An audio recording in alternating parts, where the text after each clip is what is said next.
Trato as pulsións como compañeiras necesarias. O único instrumento para sentir que aínda existe vida nun corpo exangüe. Recollo, do meu posto de traballo, os escasos elementos que me definen.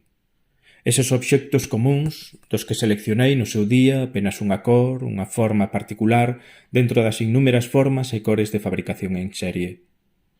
Recollo esas pertenzas como se tratase de órganos incluídos na miña engranaxe vital.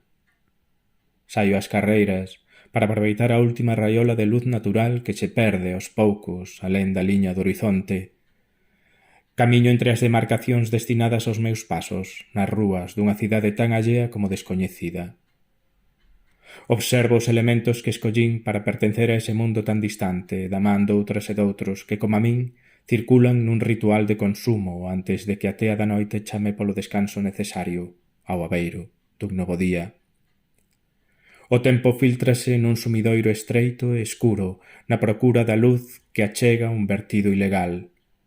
Reaparezo nun cano á beira dunha estrada, comesta polas silvas, cara a un rego que recolle as filtracións do mundo, unha enxurrada de pequenas achegas individuais, donas do eufemismo.